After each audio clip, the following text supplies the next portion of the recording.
Hello all, hope you're doing good. Welcome back to my channel. So before I start my video, as the disclaimer, this is just for the education purpose. I'm not a SEBI registered financial advisor.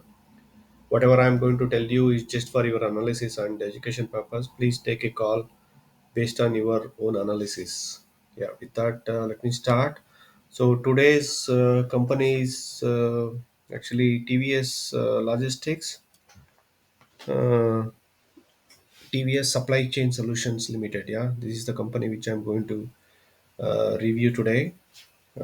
As for me, this is actually undervalued. So there are a lot of hiccups and also a lot of issues happened with China.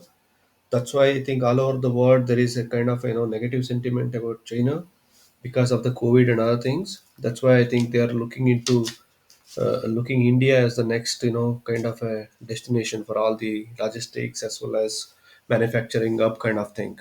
If the most of the European and US companies make India as the hub, then definitely logistics companies will have a big, portion of contribution there. So TVS Supply Chain is one of the company which has already got a global, presence, which I'm going to tell you. uh, for me, it is undervalued in terms of business. So, just I am going to give you the analysis today. I hope you like it. If you like it, please like, subscribe, as well as press the bell icon so that you will also get a notification for my next videos. So, first, let's discuss about business, what they do like that. So, actually, TVS uh, Supply Chain Solutions, they are into two businesses. As you can see, integrated supply chain solutions and network solutions. So integrated supply chain means it is this part which is there in blue, and the network solutions means it is in green color. So in network solutions, it's easy business. Import freight.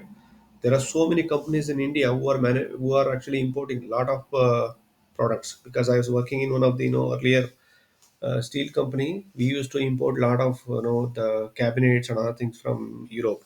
Similarly, there are a lot of turbine companies. They also need a lot of precision metalwork and other things from Germany, Switzerland, and all these companies. Mainly, that kind of importing the goods is taken care by TVS.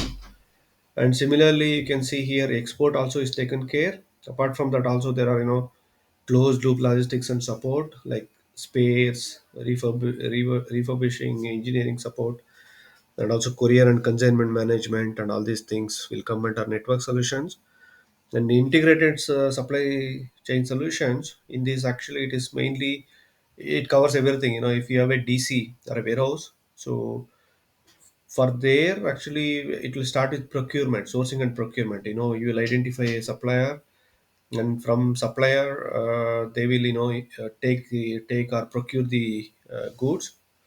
That is also covered by them, end-to-end sourcing and procurement. And also transportation. There could be multiple suppliers. Let's say there is an uh, warehouse in, for example, Osur. This is TVS, and they have a supplier somewhere in Gujarat or somewhere. That product has to be identified fast, and then they have to procure, and from there it will come actually in transport. TVS is actually taking care of that, and also that where whatever the logistics or DC operation that they will take care, and also within the plant if there are movements has to be happened from one place to another place, that they are taking care. And also this, I'm not sure, FG and AM space fulfillment. I need to check this in detail. But anyway, as you can, it's given here. There is also a control center, and also the tracking will be enabled with this solution. So main business is actually integrated supply chain solution. Just to give an example, I think Mahindra Logistics also in similar segment. Earlier, in India, most of the players were unorganized. Maybe there are some few logistics companies are there. They are owning maybe five or six tracks, and then they will managing it. But from that unorganized sector, now it is moving towards organized sector. That's why these players are actually getting into the logistics sector. As I said, so the China is one thing. So the all the European as well as US and other countries are moving towards India. That's why there will be a lot of movements of product and other things will be there. That's one reason. And Indian government as well, they build a lot of roads now, and the importance has been given to logistics sector. So these two are the main reasons, which it could be a turnaround sector for me in couple of years, 3 to 4 years time. I'm guessing. As I always, I'll give only recommendations for the long term investment, not for the short term or trading. I don't do F&O and other things. I don't do even day trading and other things. I'm always a long term investor. Yeah, in terms of presence, as I said, it's a global company. That's a really very, very good thing. Here only India is 29%. As you can see, Europe, it's already, they're operating 43%, and Asia Pacific countries 20%, and North America and others only 7.2%. As you can see, the Europe, they've got a lot of presence already. And in terms of warehouse space and other things they're given, I think that's not so important. And they've also given the office and other things. It's also not very, very important. The important thing what note is 43% of the revenue is coming from Europe, and India is 30%, almost, like it's this is one of the real global player. Because of this examples what I said before, so TVS will definitely will have a advantage here. Next is actually a different sector what they are operating. As you can see, industrial is 35%, auto sector is 23%, tech infra is 12%, consumers, rail and utilities, healthcare and others, this much. And you can see a long-term customer relationship. This is where the this TVS brand comes into picture. So they've got a long-term visibility, long-term relationship with customer. Top 10 customer, they've got a 10.9 years of uh, relationship. Similarly, in this network solutions also, they've got this much of relationship. That means once a customer comes in, it's kind of a sticky. That's why it's very, very, very, very great thing here. So they are actually already working with 72 of the Fortune Global 500 companies. You can think of 72 means whoever is the top global customers are there. Out of 72, the customers are already working. So it's kind of already kind of stabilized business, I would say. Yeah, that is also same thing has been given here, and some of the customers also includes Daimler, Sony, Panasonic, Euro Motors, TVS, Hyundai Motors, and these are all the auto sectors. And top 10 customers contribute to 38%. They got overall employee strength of 18,000 employees, and they got around 100 plus operating locations are there. Yeah, anyway, 72, this number has been given here already. We don't need to say 55 plus. In terms of debt, actually there was some debt earlier, but after the IPO came, IPO came at between the brand this price band of 187 to 197. So the current price is 180. Still, it is less than the IPO price. So this was the debt earlier. So they've already repaid 524 crores out of that. So the current debt is 744. As you can see, these are all working capital loans. That means these are all not long-term loans. These are all short-term working capital loans. So that means you can say the long-term debt is zero for this company. That means well-established brand company which is having a global presence, which is having a zero debt, zero debt company, which is available at throwaway price for me. I will also tell you next one, but for me it is a no-brainer as of now. But only thing is you need to have patience, and also you should wait till all the FIIs or DIIs start accumulating. As soon as they start, then the price will shoot up. So if you don't buy it now, maybe you can also buy it in a systematic way every month or every quarter once or something like that. You don't need to buy everything at once. You can keep on accumulating. That will help you. Even if the price comes, it will average down. If it price goes up, then will also average up. So current status in terms of ISCES business, the full overall supply chain solutions, integrated supply chain solutions, that is really good. As you can see here, they've also grown. The revenue was 1,272, which is also up actually 14.7%. And one good thing is they also acquired, key customers they acquired. So since it is kind of a sensitive information because of the competitor activity and all. They have not given the names here, but you can see these are all the five big customers they won actually in the last quarter, quarter three. Yeah, this in terms of ISCS business, this is really doing good, but there are some challenges, in case of uh, these network solutions, that I'm going to just tell you. Okay, demand drivers continue to be robust across geographies, and we are seeing new opportunities both with existing and new customers. Market conditions, okay, this is going good, but the problem is here actually. Global trend of slowdowns in freight continues. Rates during the quarter moved in a narrow band. Well, I think there are two things. Somehow, I think in US and also European countries, the overall country has gone into a recession. If you see Germany from last two quarters, it is in recession. That means there is a degrowth or growth is did not happen. Similarly, in US and all, they are saying the recession will come, and also there is a lot of inflation. If you see in Europe as well as in US, the inflation has shoot up almost like 7 to 8%. Because of that, most of the day-to-day uh, things have become very expensive. That's why people are not spending a lot of money. That's also one reason there is a slowdown actually in overall consumption and other things. Yeah, this is another one. And another thing is also, I think you would have known, there is a big issue going on in Red Sea because the Saudis and all they have started attacking, and because of that, they have to bypass the way and they have to go. Just let me quickly show you that. So this is the Red Sea. What the issue is they're talking about. As you can see here, from India, if the uh, shipments are going, the containers and all in the ship. So earlier they used to go this narrow Red Sea. Here if they go, then they can reach Europe easily, Europe as well as Russian countries easily, Russia easily. But there is an attack here somewhere, this Yemen, here. They are attacking all the those who are going to Israel as well as Europe. They are attacking. That's why the ships has to now take this route. This is, I mean, over Africa. So this is a huge area they have to cover. Because of that, this has become a headache for the entire globe. They have to cross this instead of a short path. They have to take a long path.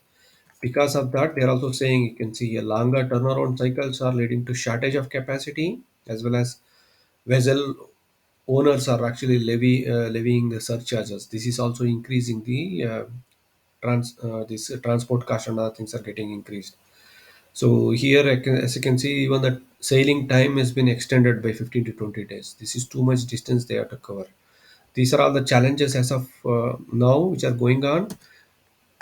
I would say this is also an opportunity. I can see if you want to accumulate a globe, this beautiful, long-lasting company. TVS exists from so long time. If you remember, this TVS XL50 and other things, they're from my childhood. So this company is from that group only. This company is available at the throwaway price because of these challenges which are going on currently. So this is a short-term pain, but if you have got a long-term visibility of 3 to 5 years time, this is the right time to accumulate, I would say.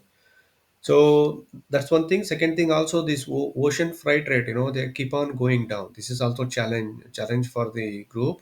So I'm not sure whether this logistics business is a cyclical or not. Maybe I think if you have some time or contacts with someone, play maybe try to check it.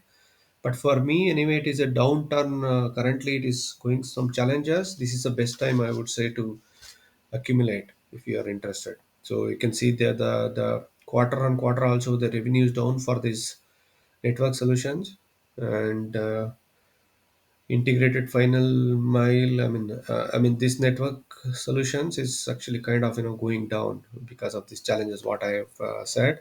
Otherwise, I think it would have been. Good quarter. If it a good quarter have been posted, then definitely share price would already gone to 500 or something.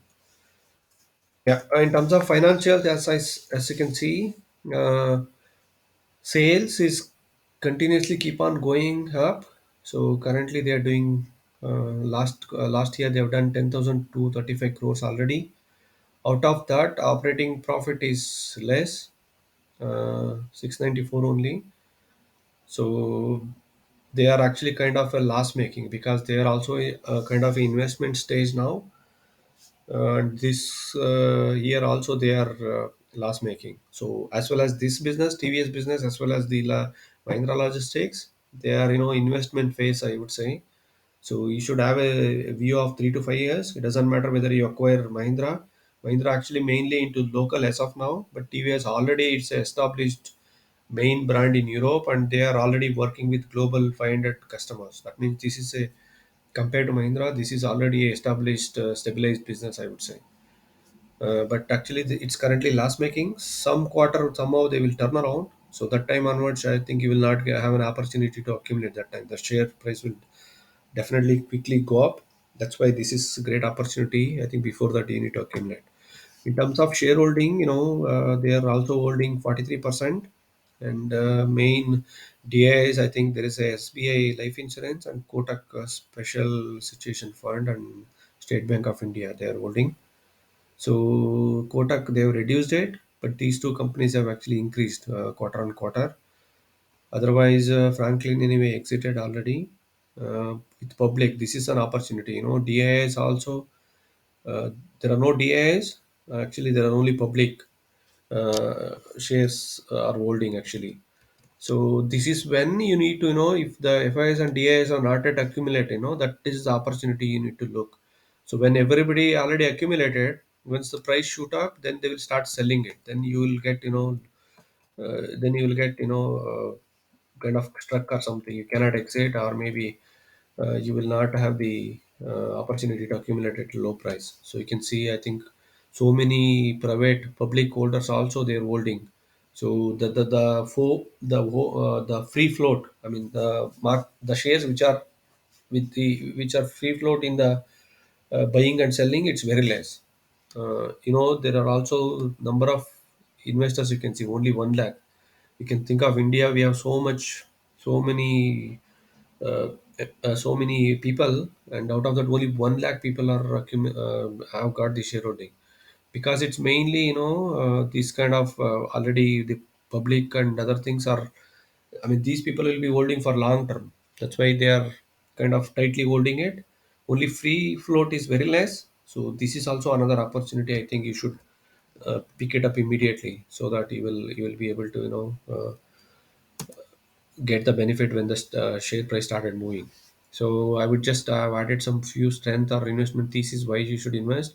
It's a global brand name, promoter anyway I said, global presence. Moat is actually supply chain is moving from unorganized sector to organized sector. Zero long-term debt, not recognized as of now by many FIs and DI. This is also right opportunity. Whenever you're investing, you should always look this criteria. When you identify first, when FIs and DIs are buying, they buy in bulk. So then the price will suddenly move 5%, 10%, 30% like that. So I also made a video about this mozo tree, bamboo tree. So when it start growing, I mean when it is getting strength by developing the business, so suddenly one day it will start. Suddenly it will pump up like mozo bamboo tree. It will grow 30 days, 30 feet in one day or something like that. That kind of shoot up happens as soon as the FIS and DA start buying. This is also an opportunity. Less number of shares, as I said, only 44 crores is there. And why I am, this is my thesis actually. The price should be 700. As for me, I'm just giving you the reasoning here. The current market cap of TVS is 7,945. They're already making a sales of 10,235 crores. So the competitors like Container Corporation is trading at 6.85 market to sales ratio, and you can see Sindhu Trade and Gateway Distribution also they are trading at this price. And Viera Logistics anyway, I think this is a different business altogether. I don't think so. They are fully into this logistics. I have not studied that company, but if you give an average anyway, TVS Supply and All Cargo. So these two are currently undervalued. You can also study about All Cargo. This is also undervalued. but currently TVS is really undervalued. So my thesis is, if you give a market to sales of 3, because I don't want to give 6 of container corporation, I don't want to give the less also. If you see this gateway distribution, if you can average this and give a market cap to sales of 3, the share price should become 10,235 is the sales into 3. If you give, the market cap should become 30,705. So if you divide that by 44 crores of shares, the price should be 700. Yeah, for me it is kind of a no-brainer, but it's not happen immediately. You should have patience to hold 3 to 5 years time. Even if you, I mean, if you keep in FD, it is only you'll get 8%. Or if you invest blue chip companies and all, you will expect a 15 to 20% growth. Here you have a business where currently it is 180. If you say 700, it's almost like 3 bagger to 3 to 5 bagger. So this is what my thesis. Please ask your financial advisor and do your own study before investing. Thanks. Bye for now.